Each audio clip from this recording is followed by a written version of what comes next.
Hello and welcome to this discussion on the wire. Uh, Today we are going to talk about a problem which has persisted in our country for the last 10 years of the Modi regime, India 1 and India 2, and which has plagued us, plagued the economy in a way that we have not been able to find a solution. The problem is one of creating jobs. India has seen, as per government data, India has seen the probably the highest unemployment rate during the last 10 years. Uh, a 45-year high unemployment rate was disclosed in 2017-18 uh, by the government research, by official government research. Uh, Today, what we are going to discuss is an RBI sponsored research which came out recently. Mind you, RBI does not have the mandate. It is not traditionally known to uh, to to come up with the employment or unemployment figures through its own sponsored research. Nevertheless, RBI came out with the research and and gave a finding which kind of shocked many economists. It outraged many economists. It also stunned many ordinary people because it claimed that during the COVID years there was a big surge in employment. Mind you, during COVID years, when the GDP had collapsed, it was the biggest GDP shock that India had received in the last probably 40, 50 years.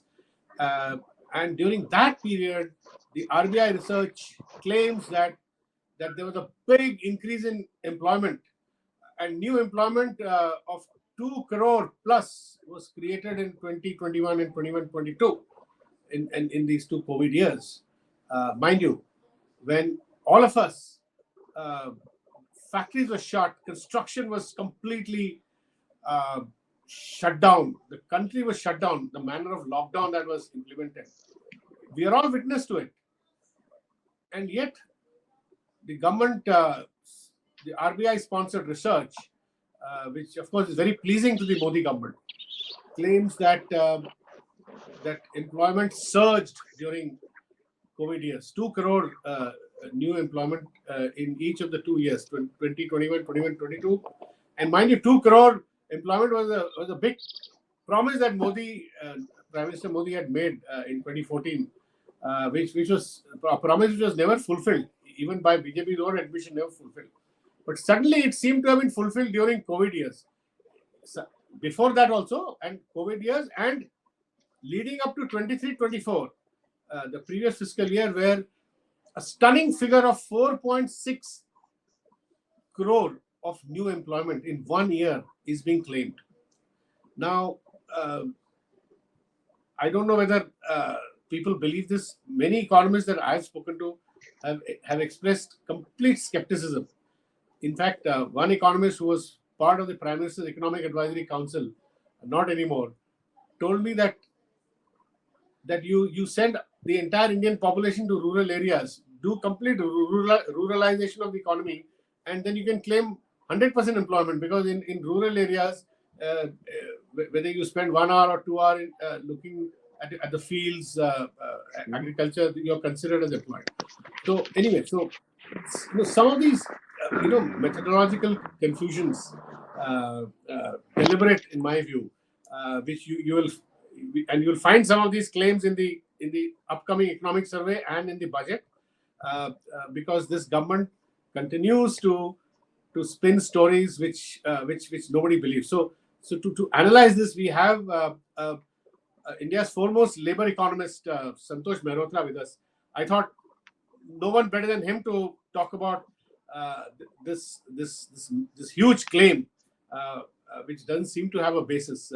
So Santosh, please welcome to the show, and please explain to us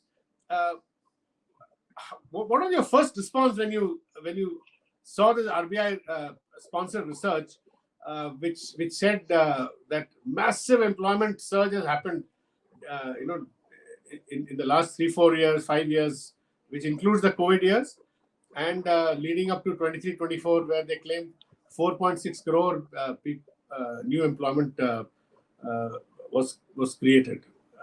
Please give me your first response to this. My first response, Venu, was one of amusement.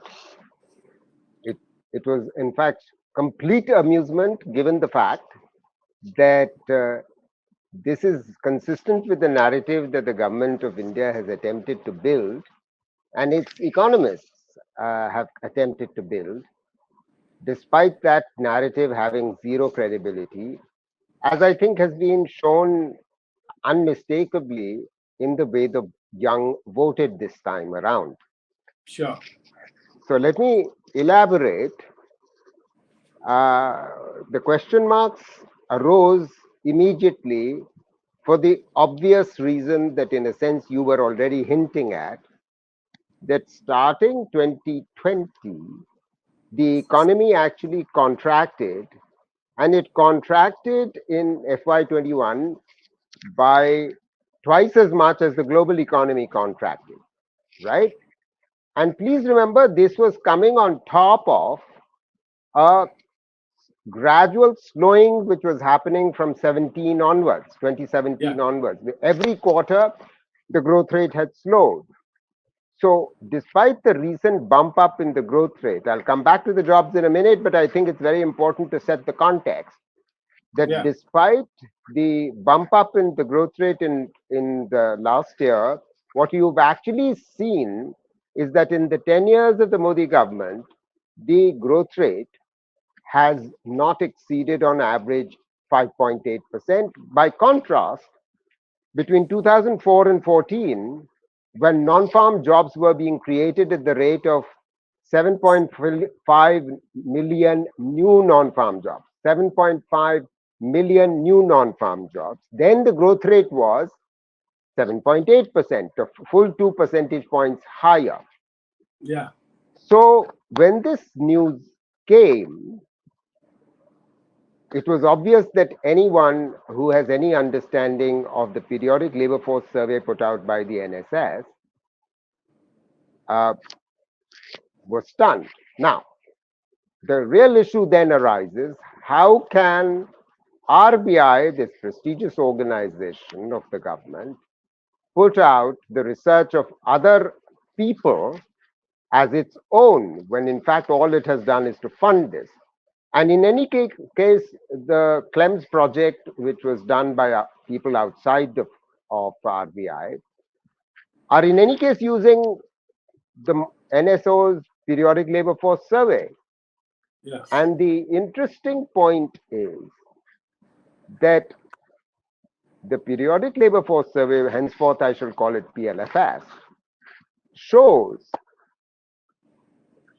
the following, that in the last 3 years, meaning 2021, 21-22, 22-23, the economy was actually consistently relatively slowed, but it had bounced back only because of the contraction in FY21. And the result was that, in fact, 60 million workers went back to agriculture. Now, this is a shocking... Which was this? Santosh, the 60 million workers going back to agriculture was which period? If you can elaborate. Starting from March, April of 2020. Yeah. Okay.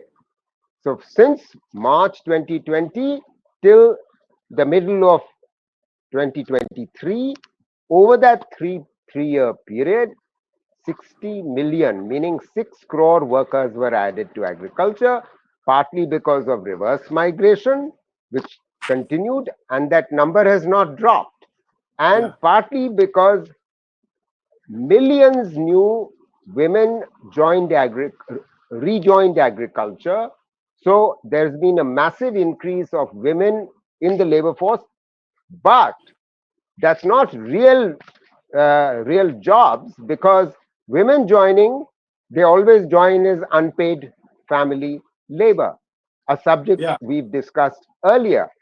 So yes, So you have two phenomenon going on: a so-called increase in so-called jobs, because Yeah. no right-thinking economist considers agriculture or farm jobs as jobs, Yeah. because they are not, because there is already pre-existing a very severe surplus labor situation of surplus labor in agriculture, Yeah. in the following sense, Venu, Mm. that 45% of the total workforce of India is producing only 15% of GDP Yeah. of Yeah. India.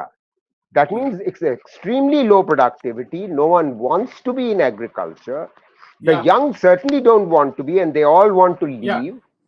And yet, they have not actually managed to leave Yeah. because non-farm jobs are not growing fast enough. Because what has happened on account of the multiple shocks that were delivered to the economy since 2016, what were the shocks? Demonetization first. Second, the badly designed and poorly implemented GST, after which the growth rate was had slowed to 4% in FY 2020, and then the contraction. So, as a result of all that, we had seen already that the number of workers who were leaving agriculture between 2004 and 2019, all of this, they were leaving agriculture for 15 years Yeah. prior to the beginning of 2020. And in the last 3 years, that entire out migration from agriculture has reversed to rural areas and is now dependent on agriculture. So what So does that here, mean? yeah. Can I intervene here, I'm Santosh? explaining the 8 crores versus 6 crores. I'll Yeah. finish with that and then I'll stop. Yeah. You see, the prime minister is claiming in the last 8 years, Yeah. 4 years, 8 crores of jobs have been created. Well, 6 crore of And mind that, you, two crores during COVID years, 2021 and 21-22 each, 2 crores each. yeah. But this is what I'm saying. And that was They, that was a period that you're talking about when massive number of people were leaving their jobs and moving to agriculture. So that's right. so And they're yeah, not doing anything in agriculture. They're yeah, actually not producing more output. They're all that they're doing is they're saying to the NSSO schedule operators, enumerators, that look, I'm in agriculture, I'm working. And in the definitions that NSSO uses, that's called a job. Now, so there's a foundational problem. 6 crore people went back to agriculture. Now the prime minister is calling this jobs. But these are yeah, not jobs, because for the vast majority of people in the country, jobs are those in the non-farm sector, in construction, in manufacturing, in services, and not agriculture. So it's completely illusory to claim that 8 crore jobs have been generated. 2 crore jobs would have been generated, but then jobs are always being generated. A subject, we'll come back to that. yeah. So Santosh, I want to understand this issue. Now, you are saying that the NSS in rural areas, when somebody says that I'm in agriculture, the NSS counts that as jobs, right? So Yes, right. So theoretically, if a large number of urban employed today, if half of them just move to rural areas, they will still be treated as employed, isn't it? that's true. But you see, But the but but real what kind of problem, is there any assessment of what were they doing when they went back to their villages? Because right? we now hear companies saying that we are calling them back to come and rejoin construction jobs. So is that employment or No, is no, there? look. No, of course, if they come back and they find work in construction, then that's a job. And That's employment. Yeah, yeah, that's employment. But because there, see, what's the difference? What's the distinction I'm making between, going back to agriculture and being in non-farm. The distinction I'm making is that in agriculture, an additional worker has practically zero productivity. He is adding nothing, which Yeah. is the reason why across agriculture and across the entire economy, ever since 2017, real wages have been stagnant. So it's Yeah. not just that in agriculture, the vast majority of jobs are informal. There are two other problems: that real wages do not grow if there are too many workers in agriculture. One. The Yeah. second problem is that of the 60 million that have been added to agriculture, which the NSO is counting as jobs, 25 million are unpaid family workers, which Exactly. I was consists. coming to that, Santosh. Yeah, I was just coming to that. So there are two problems here. Of the 60 million that moved to agriculture in the last 4-5 years, uh, data PLFS data also shows, which I think you calculated that when you wrote a piece for the Wire. Uh, the number of self-employed in this period in the last 5-6 years has gone up from 52% of the total employed to 58% of the total employed. A Correct. huge surge in self-employed, and among the self-employed, the number of unpaid workers, as per your calculation, which you wrote in the Wire, had gone up from 40 million to 95 million. If I'm Absolutely not correct. mistaken, right? Now, Absolutely right. 45 million increase in unpaid family labor, and the rest are additions to own account workers, meaning those okay, who go back to their farming and say, oh, I'm farming. And yeah, the 45 million unpaid family labor consists of their children or youth who won't find a job in the city, so they say we are in agriculture, or the wives, the yeah, women. yeah, They are. And the own account worker phenomenon, which is the remaining 15 million, as you rightly pointed out, though they are doing, they have a small shop or something, and they're somehow getting by.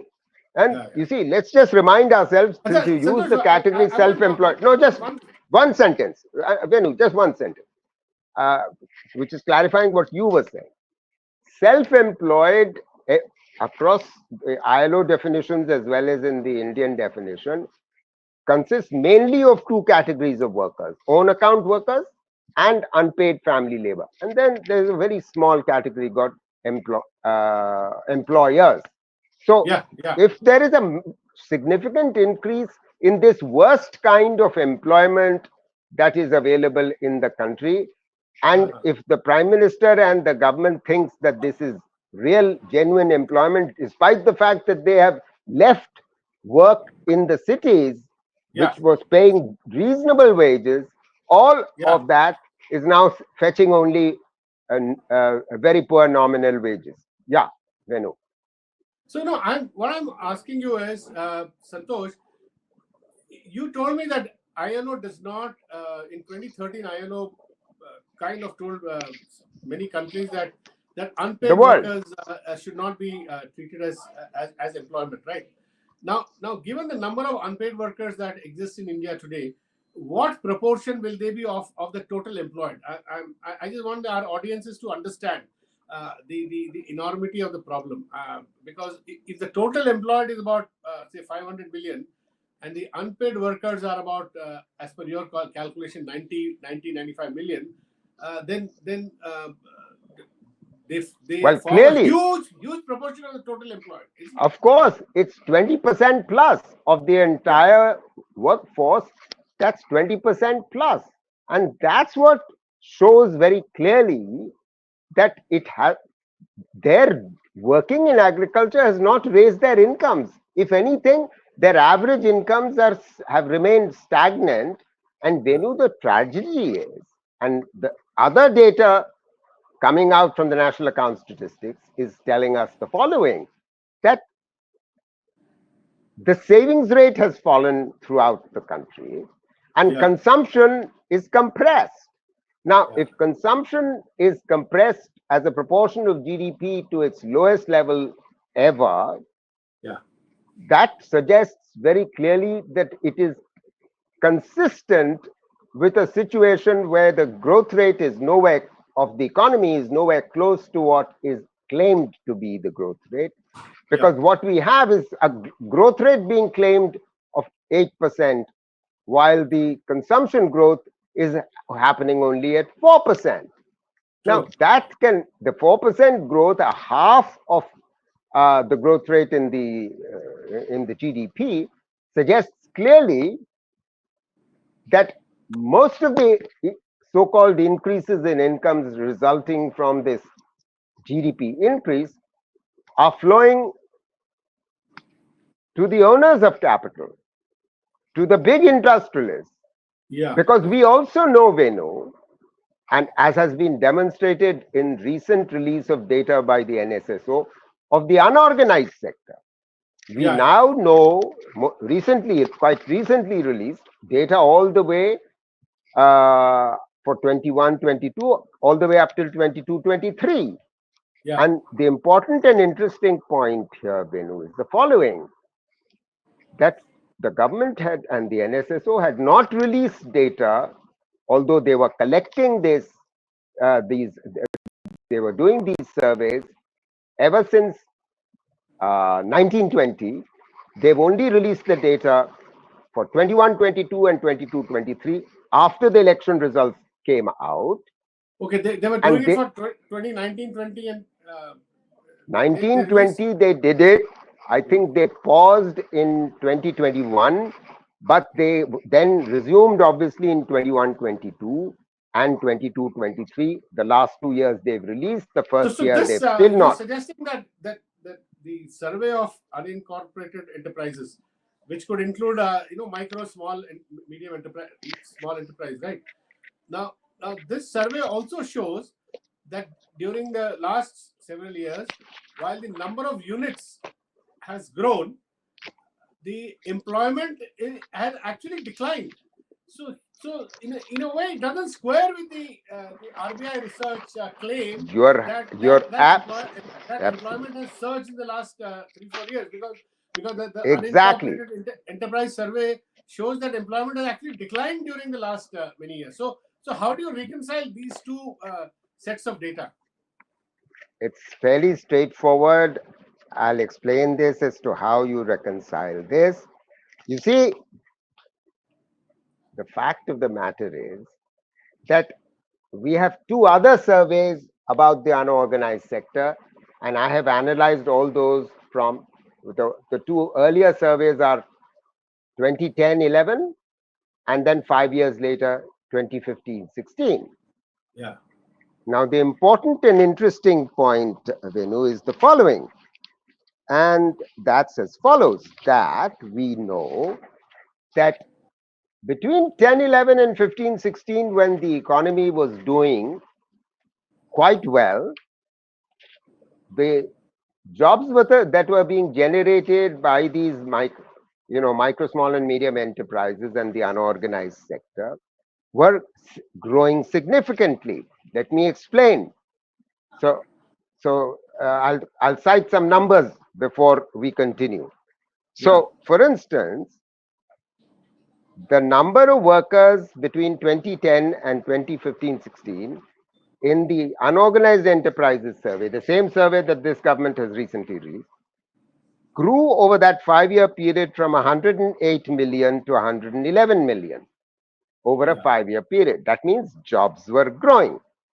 Hmm. And then when this collapses, by 2020, 21-22, the latest release shows from 111 that has dropped to 98 million. That means a job loss in the unorganized sector of a solid 13, 14 million.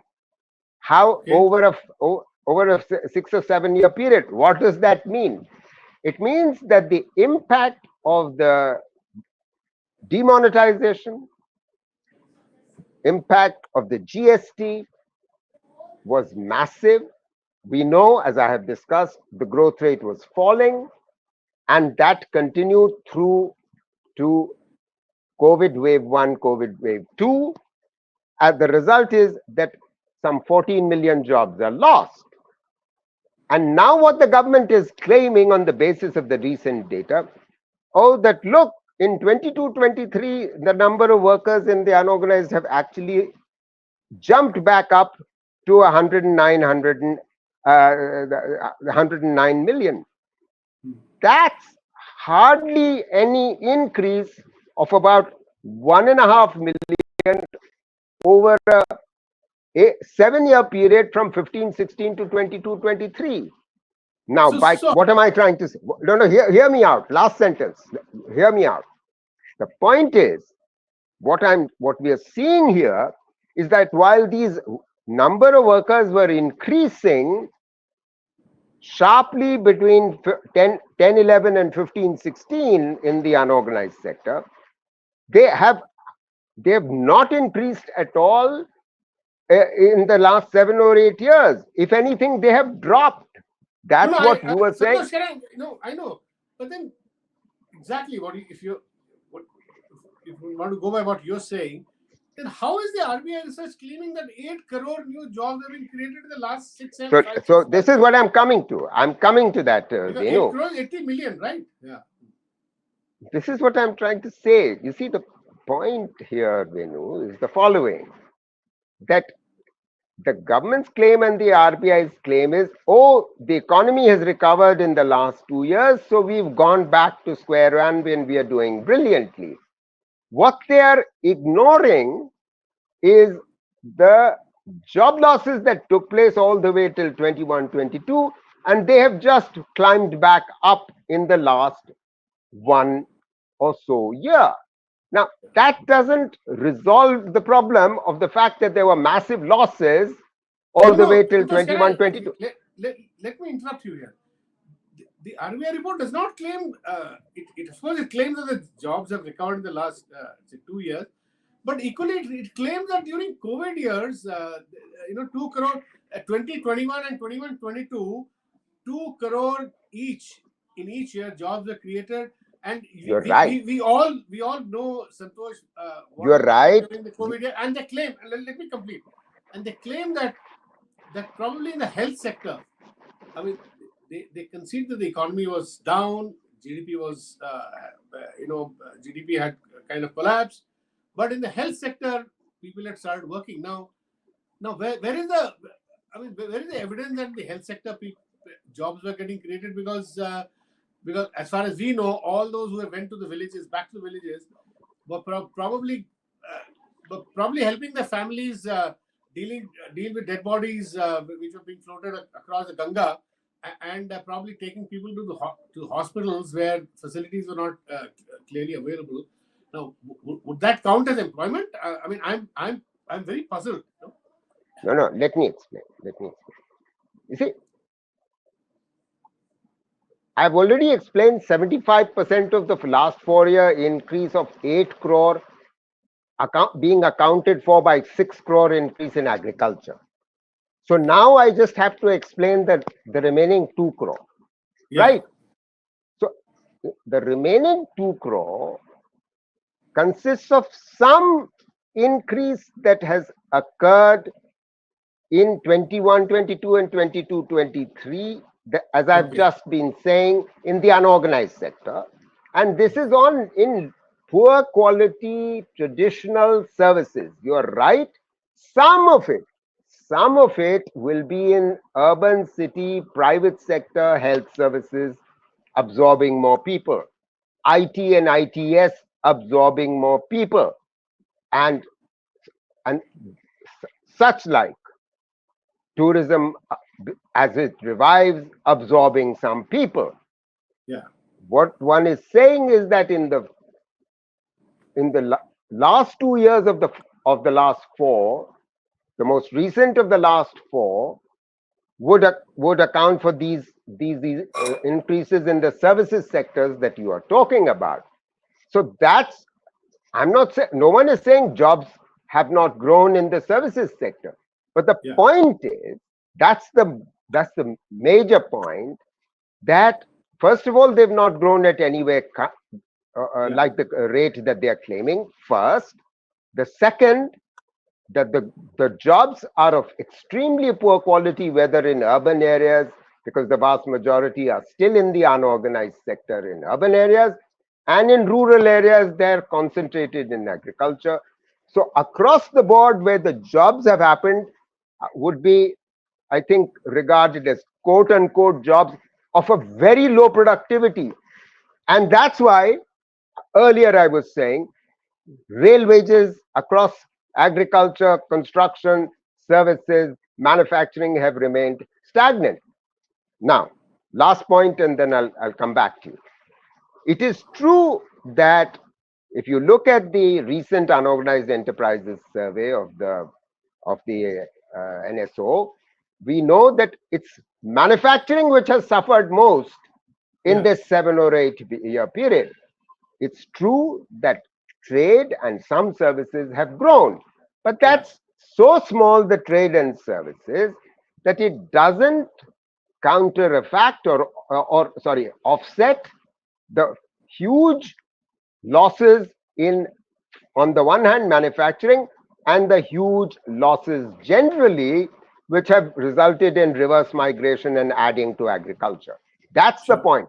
And because real wages are not increasing, and I want to say, you know, take a few minutes after you ask your question to talk about real wages, which is left consumption at very low levels, which is what we earlier talked about. That yes, the organized sector is showing, growth, while the unorganized sector has been suffering and agriculture has been suffering. That's why you actually don't have, it's not the foundations of a sustained growth rate. But Yeah, that's also why consumption is growing at half the rate that GDP is growing at. Yes, sure, sure. Venu.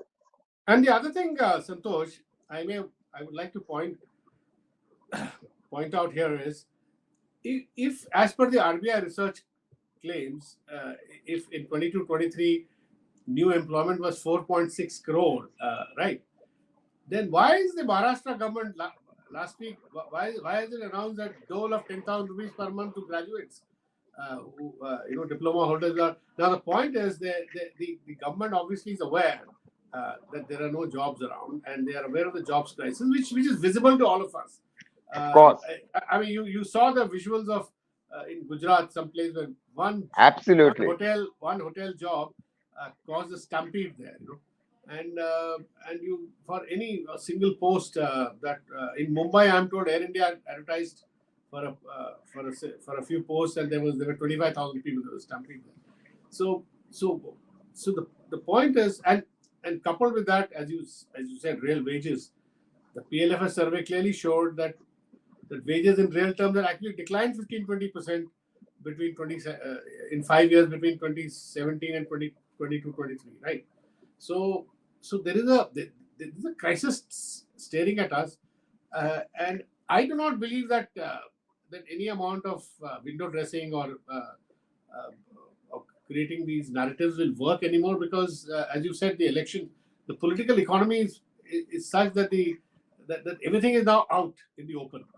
You're So absolutely right. I wonder whether the RBI data. Do you think that the RBI data will be?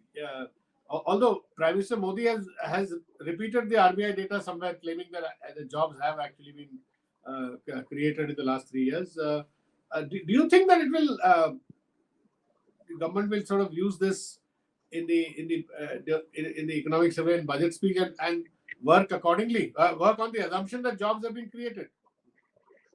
My fear is precisely your fear, because in the last 10 years, the government has shown, at least overtly, and shown no direct evidence of even recognizing the problem. And I Yeah, think they don't they recognize the still, problem. Exactly. Yeah. Yeah. and that continues. They continue. Because one of the arguments also here is that there has been an increase in new registrations in the Employee Provident Fund Organization, the EPFO. Yeah. Now, what the government and people in government economists fail to recognize is that EPFO job, new registration increases is merely referring mostly to the formalization of existing erstwhile contract workers, because Yeah. you new register new workers in EPFO if and only if the enterprise now has 20 or more workers on their permanent roll. Because the point is, the EPFO doesn't recognize and doesn't incorporate in their EPFO contract workers. They're not Yeah. entitled to it. So Yeah. if after a Supreme Court judgment of mid 2020, many contract workers have been regularized and therefore they have shown up in the EPFO, it doesn't mean new jobs. All it means is some degree of formalization. No one is denying that's a good thing, but it So you're doesn't saying there's mean no new net jobs. increase in. Yeah. Absolutely. That's point one. That's point one. The other point, I think, what has to be understood is, as I have said earlier, that it's the unorganized sector which has been impacted so adversely. Yeah. And that's more than counteracting the fact that some workers in the organized sector have gotten formalized.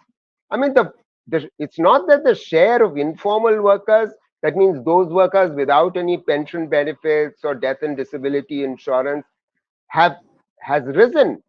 In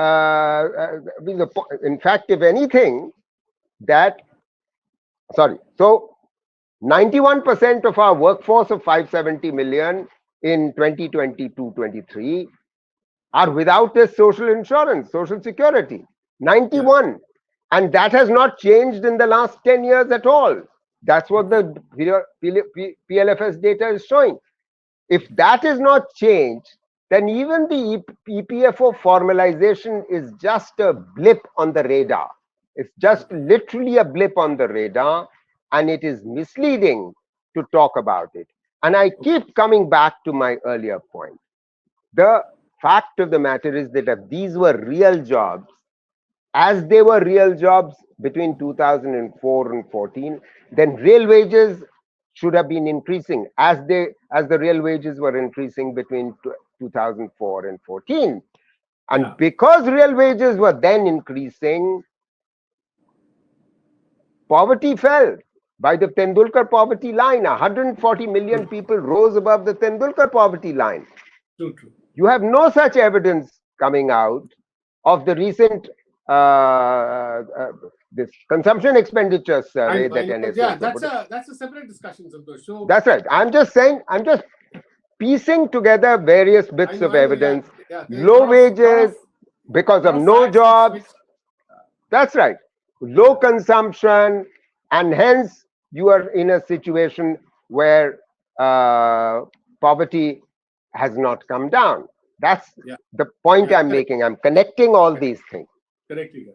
And that's why, in some ways, the real admission of that, what you just said, is that the government still gives free ration to 82 crore people, right? Exactly. And if the claim that 8 crore new jobs have been created as per the RBI research in the last 4-5 years, if that were true, then they really need not give free rations to 82 crore people. Be that as it may, Santosh, we'll end this conversation. We're running out of time. We'll wait and see whether this RBI research findings, whether they find an echo in the economic survey in the budget, and if they I do, suspect so. If they do, then the only conclusion would be that this government continues to remain under the delusion that they are generating huge employment, and You're right. it is also in a way it's feeding the prime minister's own fantasies, and it is unfortunate that institutions like RBI are participating in feeding such fantasy. You're absolutely right. To the prime minister. It's really unfortunate, and I don't think any economist would have expected RBI to have done this. Indeed. Venu, just 2 or 3 more sentences. I'm getting from a lot of economists. That's the feedback. You're absolutely right. Just 2 or 3 more sentences to drive home the point that let's just remember that we know from the NSO data that between 2013 and 2017-18, the unemployment rate rose, and the 17-18 unemployment rate in our country was at a historic high, a 45-year high. And Yeah, post 17-18 is what most of the claim is about on the basis of the RBI so-called exactly. data. And Yeah, that's why we've concentrated on the last 4 or 5 years. 5 years. And Right. that claim is, I think we've demonstrated without a shadow of doubt that that's a bogus Absolutely. claim. It's absolutely, it doesn't square with other government data. The RBI findings does Absolutely. not square with the unincorporated survey recently brought out, does not square with the PLFS survey for 2017-18 to 2023. So that's all true.